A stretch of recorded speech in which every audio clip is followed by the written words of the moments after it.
আপনারা একটা ভাগ বাটোয়ারার ক্ষেত্র বসাবেন। সরকার যেমন গঠন করেছি নামাইতে বেশি সময় লাগবে না। কথা শুনবেন না, 1 মাস পরে সরকার পতন আন্দোলন শুরু করবো। গুটি কয়েক ছাত্র সমন্বয়কে নিয়ে ভাববেন আপনারা সব পরিচালনা করবেন। এখন ডাক দেন, দেখেন সমন্বয়কদের পিছনে 1000 মানুষ পান কিনা। ডাক দেন একটা প্রোগ্রাম, ডাক দেওয়ান, দেখেন 1000 মানুষ থাকে কিনা। এটা কি মানে চারটিখানিক ব্যাপার? মনে হয় যে কয়েকজন ছাত্র ডাক দিছে আর এইভাবে রেজিস্ট্যান্স হয়ে গেছে, এইভাবে একটা গণ আন্দোলন হয়ে গেছে। এখন অনেকে মাস্টার মাইন্ড হয়ে গেছে, অনেকে প্রধান অমুক তমুক হয়ে গেছে। আন্দোলন তো একটা প্রেক্ষাপট ছিল, গত 1.5 দশকে সেই প্রেক্ষাপট রচনা হয়েছে। ধীরে ধীরে অনেকগুলো ঘটনা একটা একটা করে সুতা গেথে আজকের এই অবস্থায় নিয়ে এসেছে। আজকের এই নেতৃবৃন্দের কথাও যদি বলেন, আমাদের কৃতিত্বের কথা না, অনেকের পেছনে আমাদের অর্থ, শ্রম, মেধা ইনভেস্ট করে আমরা তৈরি করেছি তাদেরকে। রাজনীতিতে পথ চলায় স্বামী স্ত্রীর সংসার টেকে না। রাজনীতি তো একসময় মত পথের বিরোধ কেন্দ্র করে একজনের অভিমান, মান অভিমান তৈরি হতেই পারে, সক্রিয়তা নিষ্ক্রিয়তা থাকতেই পারে। বিএনপি জামাতের মতো একটা শক্তিশালী রাজনৈতিক দল ছাড়া এই আন্দোলনকে কখনোই সফল করা সম্ভব হতো না। আমরা তো কথা বলেছি, তারেক রহমান সহ বিএনপি অন্য নেতাদের সাথে ফাইন্যান্স লাগবে, কোথায় কিভাবে সাপোর্ট লাগবে, রেজিস্ট্যান্স করা লাগবে, আমরা কথা বলে প্ল্যান করে ছাত্রদের সামনে ছিল। এটা একেবারে অহেতুক বিতর্ক যে এই আন্দোলনের কে মাস্টারমাইন্ড, কে ছিল, কি ছিল। এই সমন্বয়কদের অনেকে ছাত্র অধিকার পরিষদ করে, কেউ ছাত্র শিবির করে, কেউ ছাত্র দল করে, কেউ একেবারেই জেনারেল শিক্ষার্থী। এবং এই আন্দোলনে যারা করেছে তারা একেবারে পীরলিয়া আউলিয়া হয়ে গেছে। আপনারা মনে করেন এই আন্দোলনটা কি প্রথম দিকে গণতন্ত্র, ভোটাধিকার, দেশ উদ্ধারের আন্দোলন ছিল? কোটা সংস্কার, সরকারি চাকরির একটি ইস্যুর আন্দোলন ছিল। আমরাও যেটা করেছিলাম, সমগ্র শ্রেণী পেশার মানুষের একটা কন্ট্রিবিউশন, সেটাকে মুক্তিযুদ্ধের আওয়ামী বয়ানের মতো আরেকটা ন্যারেটিভ তৈরি করা হচ্ছে যে আমরা করেছি, অমুকে করেছে, সমন্বয়করা করেছে। ফালতু কথা এগুলো। আমরা যেটা বলছি যে দেখেন, এখন কি তাহলে এই সরকার বসে কালকে আমরা নির্বাচন চাই, নির্বাচন দিলে সব অসুখ সেরে যাবে? আমরা কিন্তু সেটাও বলছি না। যে কারণ রাজনৈতিক দলগুলোর যে ক্ষুধা, অনেকের গত 15-16 বছরের যে খিদা, কোন খিদা তা তো বুঝেন, বিভিন্ন ভাগ বাটোয়ারার ক্ষুধা হা করে আছে।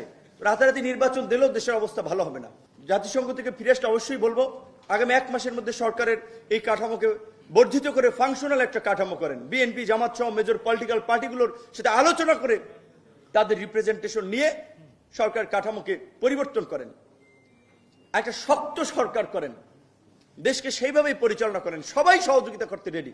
কিন্তু রাজনৈতিক দলগুলোর সাথে যদি দূরত্ব থাকে, আর ছাত্র সমন্বয়করা যদি এসপিডিসির অ্যাপয়েন্টমেন্ট করে, বিশ্ববিদ্যালয়ের ভিসিদের সাথে গার্ড অব অনার নেয়, বিশ্ববিদ্যালয়ের ভিসিদের শপথ পড়ায়, এই নৈরাজ্য দেখে তো রাজনৈতিক দলগুলো চুপ থাকবে না।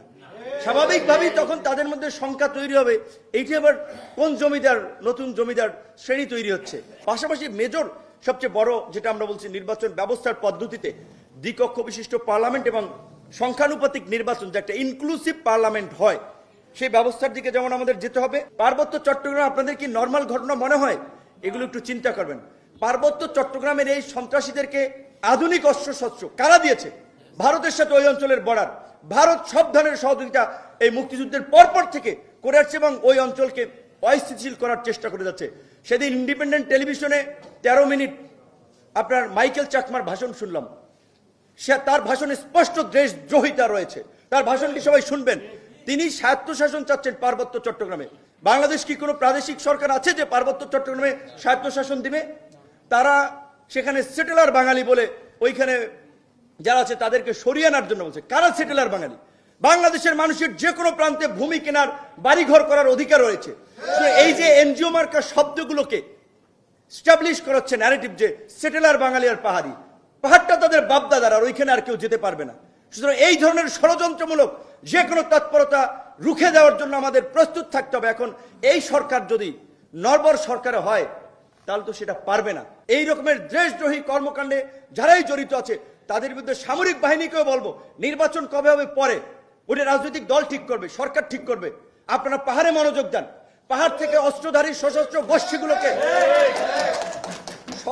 গোষ্ঠীগুলোকে নির্মূল করার জন্য যেই ধরনের অভিযান পরিচালনা করা দরকার, এখন আপনাদের ম্যাজিস্ট্রেসি পাওয়ার আছে, সেই ধরনের অভিযান পরিচালনা করেন। পাহাড়কে সন্ত্রাস এবং বিচ্ছিন্নতাবাদী দিয়ে মুক্ত করুন। কিন্তু অবশ্যই একজন নিরপরাধ পাহাড়ের মানুষ যেন আক্রমণের শিকার না হয়, কেউ যেন লাঞ্ছিত না হয়, সেই দিকেও খেয়াল রাখবেন। তার জন্য আমরা বলছি যে সরকার ভিত শক্ত করার জন্য রাজনৈতিক সমঝোতা প্রয়োজন, রাজনৈতিক দলগুলোর সহযোগিতা প্রয়োজন। আওয়ামী লীগের মতো পতিত স্বৈরাচারের জয় বলেছে সংস্কার কমিশনে তাদের মতামত, এগুলো হবে না। তারা গণহত্যাকারী দল হিসেবে পৃথিবীর বুকে একটা নজির এবং দৃষ্টান্ত হয়ে থাকবে, যারা বাংলাদেশের রাজনীতিতে আমরা বলছি যদি আমরা নিষিদ্ধ করি নতুন মোড়কে আসবে, সেটা আরো ভয়াবহ হবে। কাজেই তাদেরকে জিয়াই রাখতে হবে। ওরা যে একটা গণহত্যাকারী দল, দুর্বৃত্তের দল, খুনিদের দল, এটা প্রজন্ম থেকে প্রজন্ম মানুষের কাছে তুলে ধরতে হবে। কাজেই তাদেরকে আন্তর্জাতিক অপরাধ ট্রাইব্যুনালের যে আইন হচ্ছে, সেই আইনের ধারা যেটা বলা হচ্ছে যে 10 বছরের মতো নিষিদ্ধ, আমি মনে করি এটাই আনাফ। সেই দিকে আশা করি সরকার ব্যবস্থা নিবে। একই সাথে শুধু আওয়ামী লীগ না,